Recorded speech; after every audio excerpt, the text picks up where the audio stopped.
नमस्कार साथियों, infusion notes के यूट्यूब चैनल पर आपका स्वागत है।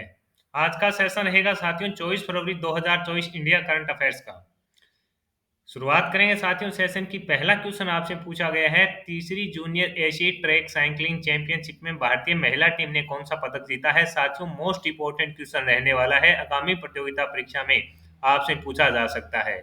आपसे पूछा गया है, तीसरी जूनियर एशियाई ट्रैक साइकिलिंग चैंपियनशिप में भारतीय महिला टीम ने कौन सा पदक जीता है। तो आपका आंसर होगा स्वर्ण पदक है जो भारतीय महिला टीम ने जीता है। तो अब आपसे ये भी पूछा जा सकता है कि प्रतियोगिता का आयोजन कहाँ पर किया गया था। तो साथियों प्रतियोगिता का आयोजन है जो अपने नई दिल्ली में किया गया था। भारतीय महिला टीम ने साथियों फाइनल मुकाबले के अंदर कोरिया को हराकर है जो स्वर्ण पदक है जीत लिया है। इस जीत के साथ भारतीय महिला टीम साथियों पेरिस ओलंपिक के लिए है जो क्वालिफाई कर चुकी है। तो इम्पोर्टेंट रहने वाला है, आपसे पूछे तीसरी जूनियर एशियाई ट्रैक साइकिलिंग चैंपियनशिप में भारतीय महिला टीम ने कौन सा पदक जीता। तो आपका आंसर रहेगा स्वर्ण पदक जीता है। अगला क्वेश्चन आपसे पूछा गया है कि हाल ही में जारी रेटिंग के अनुसार दुनिया के सबसे लोकप्रिय वैश्विक नेता कौन बने हैं। ये भी साथियों शानदार क्वेश्चन है, आपसे आगामी प्रतियोगिता परीक्षा में पूछा जा सकता है। हाल ही में जारी रेटिंग के अनुसार दुनिया के सबसे लोकप्रिय वैश्विक नेता कौन बने हैं। तो साथियों अपने देश के प्रधानमंत्री श्री नरेंद्र मोदी जी हैं जो वैश्विक नेता के रूप में लगातार साथियों प्रथम स्थान पर बने हुए हैं। मॉर्निंग कंसल्ट रेटिंग के अनुसार प्रधानमंत्री मोदी 70% अप्रूवल रेटिंग के साथ दुनिया के वैश्विक नेता बन चुके हैं। यानी पहले स्थान पर कौन है। तो हमारे देश के पीएम साथियों नरेंद्र जी मोदी हैं। दूसरे स्थान पर मेक्सिको के नेता हैं आंद्रेस लोपेज, ये 66% के साथ साथियों दूसरे स्थान पर है। तो ये भी अपने लिए इंपॉर्टेंट रहने वाला है कि हाल ही में जारी रेटिंग के अनुसार दुनिया के सबसे लोकप्रिय वैश्विक नेता कौन बने हैं। तो आंसर हो जाएगा नरेंद्र मोदी जी।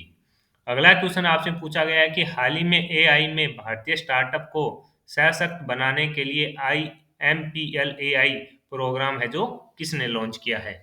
साथियों एआई लगातार चर्चा में है और संभावित है कि आगामी प्रतियोगिता परीक्षा में आपसे एक या दो क्वेश्चन है जो एआई से संबंधित पूछे जा सकते हैं। आपसे पूछा है कि हाल ही में एआई में भारतीय स्टार्टअप को सशक्त बनाने के लिए किसने IMPEL एआई प्रोग्राम लॉन्च किया है। तो आंसर रहेगा माइक्रोसॉफ्ट। माइक्रोसॉफ्ट ने आई क्रेडिट के साथ साथियों मिलकर इसकी शुरुआत की है। इसका उद्देश्य आपसे पूछे क्या रहेगा। तो भारतीय स्टार्टअप्स में एआई को बढ़ावा देना साथियों इसका प्रमुख उद्देश्य रहने वाला है।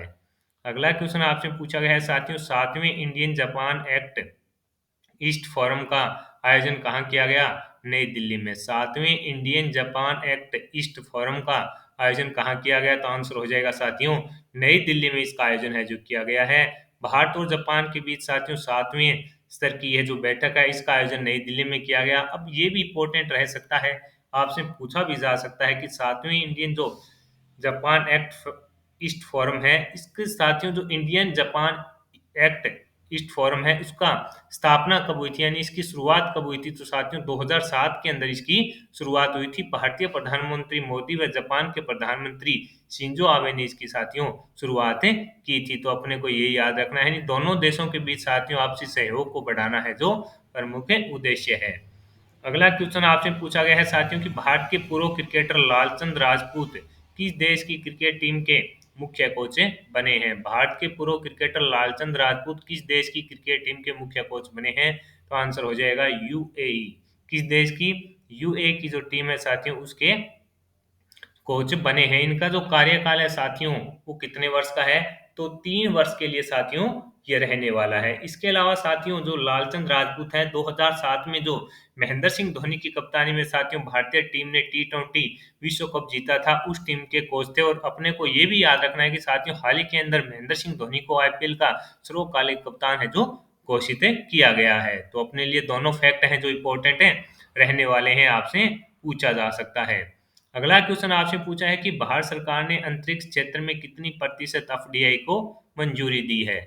आपसे पूछा गया है कि भारत सरकार ने अंतरिक्ष क्षेत्र में कितनी प्रतिशत एफडीआई को मंजूरी दी है। तो आंसर रहेगा साथियों 100% एफडीआई को मंजूरी है जो दी गई है। इसका उद्देश्य विदेशी निवेशों को अंतरिक्ष भारतीय अंतरिक्ष कंपनियों में निवेश के लिए आकर्षित करना।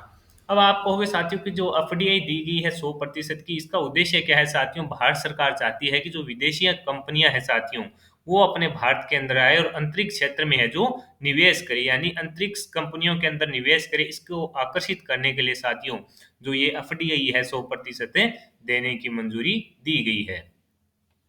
अगला क्वेश्चन आपसे पूछा है कि उत्तर प्रदेश का पहला कछुआ संरक्षण रिजर्व कहाँ स्थापित है किया जाएगा। उत्तर प्रदेश का पहला कछुआ संरक्षण रिजर्व कहाँ स्थापित किया जाएगा, तो आंसर रहेगा गोड्डा जिले में साथियों किया जाएगा। उत्तर प्रदेश के गोड्डा जिले में साथियों इसको स्थापित किया जाएगा। वन विभाग व turtle survival alliance foundation India के सहयोग से इस संरक्षण को स्थापित करने का साथियों प्रयास किया जा रहा है। आपसे पूछे उत्तर प्रदेश का पहला कछुआ संरक्षण रिजर्व कहाँ, गोड्डा जिले के अंदर साथियों इसको स्थापित किया जाएगा। और इसके अंदर साथियों जो जिला है उसका वन विभाग व turtle survival alliance foundation India के सहयोग से साथियों इस संरक्षण को स्थापित करने का प्रयास किया जा रहा है। और आपसे ये भी पूछ ले अगर कि कौन सी नदी पर, तो सरजू नदी के किनारे साथियों इसको स्थापित करने का प्रयास है जो किया जाएगा, तो अपने लिए इंपॉर्टेंट रहने वाला है। अगला क्वेश्चन आपसे पूछा गया है कि किस राज्य ने बैगलेस स्कूल पहल शुरू की है। ये भी साथियों शानदार क्वेश्चन अपने लिए रहने वाला है। आपसे पूछा गया है कि किस राज्य सरकार ने बैगलेस स्कूल पहल शुरू की है, तो आंसर रहेगा साथियों मध्य प्रदेश में। साथियों इसके अंदर क्या हुआ कि सप्ताह में एक बार ये लागू किया जाएगा, छात्रों को भारी बैग के बोझ से मुक्त करना।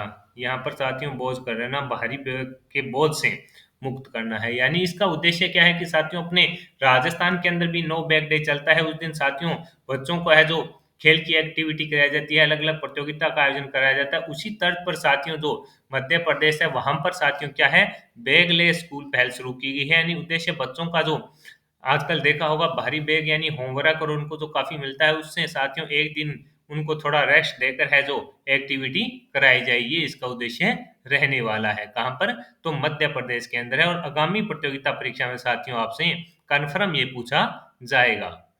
अगला क्वेश्चन है साथियों छत्तीसगढ़ में 211 पीएम श्री स्कूलों का उद्घाटन है जो किसने किया है, तो आंसर रहेगा शिक्षा मंत्री साथियों धर्मेंद्र प्रधान व मुख्यमंत्री विष्णुदेव साई के द्वारा छत्तीसगढ़ में 211 पीएम श्री स्कूलों का उद्घाटन है जो किया गया है। ये अपने को याद रखना है। रायपुर छत्तीसगढ़ में 211 पीएम एसएचआई स्कूलों का उद्घाटन है जो किया गया, तो ये अपने लिए इंपॉर्टेंट रहेगा।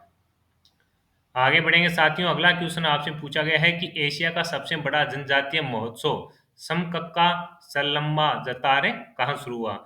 इस प्रकार का साथियों इंपॉर्टेंट इसलिए है कि एशिया का सबसे बड़ा है और अपने भारत के अंदर आयोजित हो रहा है, तो आपको ये पता है कितना मोस्ट इंपॉर्टेंट क्वेश्चन है रहने वाला है। आपसे पूछा गया है कि एशिया का सबसे बड़ा जनजातीय महोत्सव महोत्सव का समकक्का सल्लम्मा जतार कहाँ शुरू हुआ, तो आंसर रहेगा तेलंगाना के अंदर शुरू हुआ। यह एशिया का सबसे बड़ा जनजातीय महोत्सव है जो रहेगा। और ये 4 दिवसीय कार्यक्रम होता है साथियों, ये भी अपने को याद रखना है। 21 फरवरी से इसकी शुरुआत है जो हो चुकी है। ये 4 दिवसीय प्रोग्राम रहने वाला है।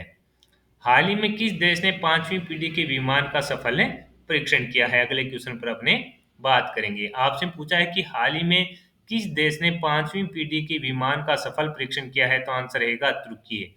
इस विमान का नाम कान है। इसका उद्देश्य वायुसेना की शक्ति को और मजबूत करना है। इस विमान का नाम कान है, इसका उद्देश्य वायुसेना की शक्ति को और मजबूत करना रहेगा, तो अपने लिए यह इंपॉर्टेंट रहने वाला है। अगला क्वेश्चन आपसे पूछा है फोन पे ने स्वदेशी एंड्रॉइड मार्केट प्लेस के लिए कौन सा ऐप लॉन्च किया है। फोन पे ने स्वदेशी एंड्रॉइड मार्केट प्लेस के लिए कौन सा ऐप लॉन्च किया है, तो इट्स ऐप स्टोर है जो साथियों उसको लॉन्च किया गया है फोन पे के द्वारा। साथियों ये गूगल को टक्कर देने के लिए फोन पे ने एक शुरुआत की है। इसके अंदर साथियों जो अपने भारतीय जो 12 भाषाएं हैं उनमें यह उपलब्ध रहने वाला है। डेवलपर्स को मार्च 2025 तक कोई लिस्टिंग शुल्क नहीं देना होगा। ये भी अपने को थोड़ा याद रखना है कि मार्च 2025 तक कोई लिस्टिंग शुल्क नहीं देना होगा। अगला क्वेश्चन आपसे पूछा है कि अजरबैजान का राष्ट्रपति चुनाव किसने जीता है। आपसे पूछा है कि अजरबैजान का राष्ट्रपति चुनाव किसने जीता है, तो इल्हाम अलियव। किसने जीता है, इल्हाम अलियव के द्वारा साथियों 5वीं बार राष्ट्रपति चुनाव जीता गया है। अजरबैजान का राष्ट्रपति चुनाव किसने जीता है, इल्हाम अलियव के द्वारा साथियों जीता गया है। ये 5वीं बार राष्ट्रपति बने हैं, यानी ने 5वीं बार राष्ट्रपति का चुनाव है जो जीता है। तो साथियों ये थे अपने इंडिया करंट अफेयर्स के मोस्ट इंपोर्टेंट क्वेश्चन। साथियों मेरा प्रयास है कि मैं आपको कम समय में बेहतरीन कंटेंट दूं। यह प्रयास आपको पसंद आए तो इसे लाइक व शेयर जरूर कीजिएगा। आगे बढ़ेंगे साथियों, अगले क्वेश्चन पर बात करेंगे। अब अपने साथियों कल जो करंट अफेयर्स पढ़ा था उसका भी फटाफट से रिवीजन कर लेते हैं। वैज्ञानिक अनुसंधान के लिए 33वां जीडी बिरला पुरस्कार किसे दिए जाने की घोषणा की है? अदिति सेन डे को। ये अपने को याद रखना है। हाल ही में पीएम मोदी ने कहां पर भारत की सबसे लंबी रेलवे सुरंग का उद्घाटन किया? जम्मू कश्मीर में। बहुराष्ट्रीय सैन्य अभ्यास शक्ति प्रयास 4 का आयोजन कहाँ किया गया? काठमांडू में। आईआईटी और रिलायंस इंफोकॉम ने मिलकर एआई का कौन सा मॉडल बनाया है? Hanuman. Under water photographer of the year 2024 का प्रतिष्ठित खिताब किसने जीता? Alex डॉनसन। Dada Saheb Phalke international film festival award 2024 में बेस्ट एक्टर का अवार्ड किसे दिया गया? तो आंसर रहेगा शाहरुख खान को। फोर्ब्स की रियल टाइम बिलियनियर्स की रैंकिंग में मुकेश अंबानी कौन से स्थान पर हैं? 10वें। Global initiative on digital health किसने शुरू की? डब्ल्यूएचओ। रायसीना डायलॉग का 9वां संस्करण कहाँ शुरू हुआ है? तो अपनी राजधानी साथियों नई दिल्ली के अंदर इसकी शुरुआत है जो हो चुकी है।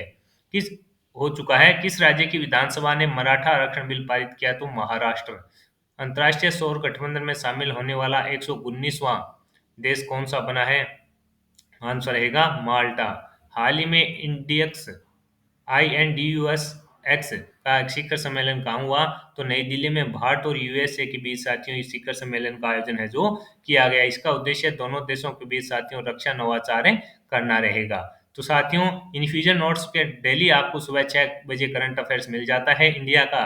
और इसमें साथियों मेरा प्रयास रहता है कि मैं कम समय में आपको शानदार क्वेश्चन प्रोवाइड करूं। अगर सेशन आपको पसंद आ रहा है, कम समय में साथियों जो क्वालिटी वाला मैं कंटेंट आपको देने का प्रयास कर रहा हूं, तो इसे लाइक व शेयर जरूर कीजिएगा। अपने दोस्तों में शेयर कीजिएगा इनफ्यूजन नोट्स को, यूट्यूब चैनल को, और लाइक व सब्सक्राइब भी कीजिएगा। धन्यवाद साथियों।